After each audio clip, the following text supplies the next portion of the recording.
Hello and welcome back once again to the Golden Age of DC Comics, 365 days, where I go through this well-loved coffee table book given to me by one of my best friends about 2 decades ago.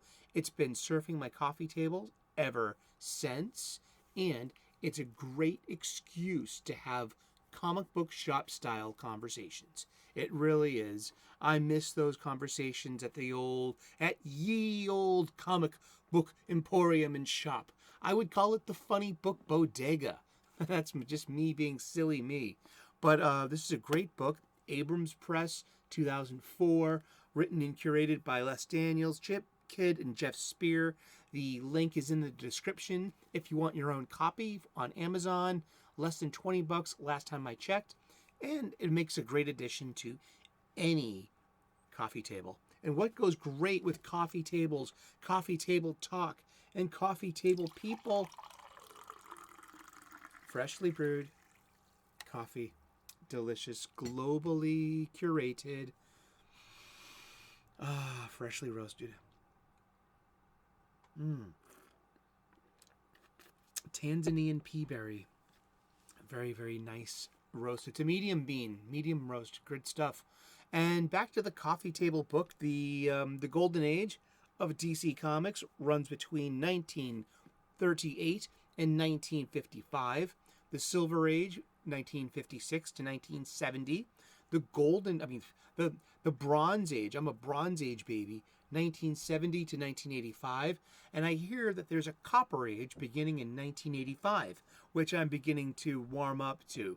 And how long that Copper Age lasts, I want to be part of that conversation, because I would like to help define the ages of comic books. I think I have something to contribute to that conversation. I really do.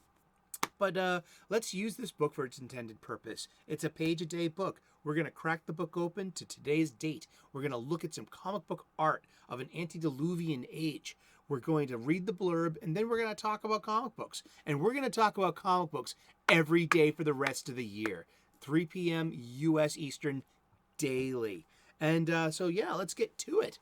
All right. And I hope you're having a wonderful day. Seriously. I hope you can really understand the transformative power, and to be spirited away with a decent fiction. You can forget about the problems of this world, even just for a few moments, with a good slice of a good story. Whether it's a brand new story you haven't read or something you've reread a few dozen times. I mean, may you be granted with that respite from this weary world of woe and worry. Oh, God bless you. Thank you very much for tuning in. I appreciate you greatly. It's May the 13th, and this is art by Kurt Swan. This is a story by Jerry Siegel. It's from 3 Dimension Adventures, 1953. And let's look at the art from this Superman real quick. Notice anything special? Whoop. About that one, yeah. This is a 3D comic. And we're going to talk about 3D comics just for a little bit, all right? As the spaceship darts towards its doom, Superman gives swift, eye-blurring pursuit. Got to stop it before it hits. That's not my Superman voice. That's not my best Superman. Let's try that again. Okay, take 2.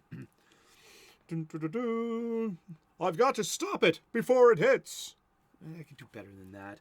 I didn't want to go all Christopher Reeve or anything that's been done before. George Newbern is one of my favorite Supermen. Yeah, look him up. But let's read it. May 13th. For a few months in the 1950s, 3D movies were all the rage, and so were 3D comics. The process for creating these was introduced to American publishing by Joe Kubert and Norman Maurer, who had seen something similar in Europe. For the lordy sum of a quarter, 25 cents. Cardboard glasses with red and green lenses were bound into each issue to filter out the corresponding colors on the page and create a different image for each eye. Kubert later became one of DC's top artists, while Maher became the son-in-law to Moe Howard of the Three Stooges and directed some of the team's last films. Both Superman and Batman got the 3D treatment from DC while the fad lasted. I indeed remember 3D comics as part of my life too. I mean, it's like it's the trend that never dies. It comes back every few, like every 7 years, like a Vulcan Ponfar. Someone gets the urge for 3D entertainment. When I was a kid, I remember seeing a re-release of Vincent Price's The House of Wax 3D at the movie theater. I remember with 3D glasses and everything, eye-poking stuff. And what was it? Let's look up the date real quick, because I think 1984 there was a 3D renaissance. And I got two examples of that. Jaws 3D came out in 1983. I remember seeing this on cable TV over and over again on HBO without the 3D. So, but it's Dennis Quaid and Louis Gossett Jr. and the shark is swimming right towards you, and it's Chief Brody's son in the future. And now he's working at SeaWorld, and adventure and hijinks ensue involving the great white shark of his family. You got to see it to believe it. But that was in 1983, and also Friday the 13th Part 3 3D came around that too, and that was the first Friday the 13th movie with Jason wearing the hockey mask, but that was also in 3D. I remember getting this comic book. It was from Aardvark Vanaheim Publishing, and it was called AV in 3D, and I remember getting it in 1984, and it was an anthology. It was $2, which was pretty pricey at the time. I mean, Infinity Incorporated was going for $1.50, and I was buying that.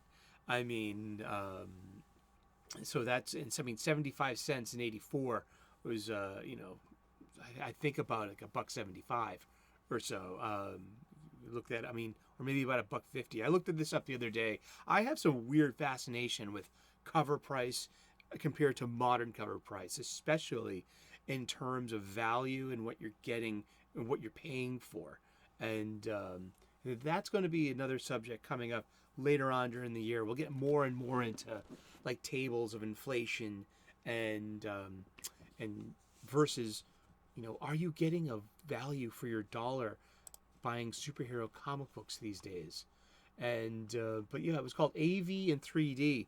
And I remember there was a Cerebus the Aardvark. There was a Flaming Carrot in 3D, and Miss Tree. Ms. Tree, MS.TREE, and she was a gumshoe noir private detective, and I remember she busted the culprit because he ran into a movie theater, and she identified him quickly in the crowd because he had one eye, and what one-eyed man would want to go see a 3D movie and wear glasses. Dun dun dun. But yeah, such are the little story beats that drive stories. That's a completely predictable detective trope, like, aha, it is you. It is Mr. Mustard in the bathroom with the silver hammer. That's a bad Beatles reference. But yeah, let's look at this once again. The red goes over your right eye. The blue goes over your... the red's over your left eye, and the blue's over your right eye. And your eye is basically seeing... Each eye is seeing at different parts of the image, and it gets translated into your brain. And therein you see the illusion of having some depth. And yeah, it's an interesting trick, isn't it now, huh? That's called an anaglyph. And yeah, anaglyph 3Ds. Now the other kind of 3D is about it's about the lines of resolution. It's called polarization, and it's at Disney World. If you've ever seen Captain EO, you know what I'm talking about. It's like, so one lens is polarized. It's two projectors, and it's showing the same image, and it's overlaid. And so one line of polarization is going this way, the other line of polarization is going that way. And so that gives you also the the the illusion of 3D. And but yeah, 3D glasses work with it's the anaglyph method that's most popular in these 3D comics and movies. Yeah, I actually got the last 3D comic I got. I was gonna go downstairs to get the long box, but it was also a Superman comic book. It was done in about 2008, and by Grant Morrison and Doug Mahnke, and it was part of the Final Crisis series, and it was called Superman Beyond 3D, and it was a really awesome Superman story. Grant Morrison tends to tell very good Superman stories, knows the characters so very well, and there were 3D segments in there, and I ruined the resale price of my magazine because I popped the glasses out and I read that magnificent story on my back porch in the sunlight, just absorbing all the art and just the wonder and just the fun of the gimmick. It's just a gimmick to sell magazines, and it works. And it's wonderful. It's fond. It's dependent on typical sight too. So if you're colorblind or have any kind of different kind of thing, I'm sorry, and you can get that fixed too if you'd like. My buddy, one of my best friends, had his eye, and then I took him to his first 3D movie. It was Star Trek Into Darkness, and I got the honor of taking one of my best friends to seeing his first 3D movie as an adult. Before that, he couldn't enjoy 3D. He had I forget the terminology, but he had a procedure done to correct the tracking of his eyes, and now he's got full depth perception. And I was just so blessed to, your first 3D movie. In the movie, in hindsight, wasn't that great, but the experience of being with your friends and sharing something geeky and something, just a geeky, gimmick, such as 3D, that's what makes our geeky things fun. And, well, thank you so much for tuning in. It has been the Golden Age of DC Comics, 365 days, where we're going to talk about comic books every day for the rest of the year. Thank you for tuning in. Tune in tomorrow, 3 p.m. U.S. Eastern, daily. And we'll figure out who we're talking about when we turn the page tomorrow. Like and subscribe if you could be so kind. I'd like to earn your subscription. I'm a professional chef. I got cooking hacks for you, the What's Cooking playlist. I'm a spiritual guy, amateur theologian, ordained minister. We get spiritual here. We talk about gratitude. Hashtag lighten up. Lighten up. It's about enlightenment, and it's about how spirituality can help make a positive impact in your daily life. I still struggle, but you know what? I'm on the right path, and you can come follow me, figuratively and literally. Tune in. We also talk about comic books every day. So thank you so much for tuning in. God bless. Namaste. Good luck, and see you tomorrow. Bye-bye.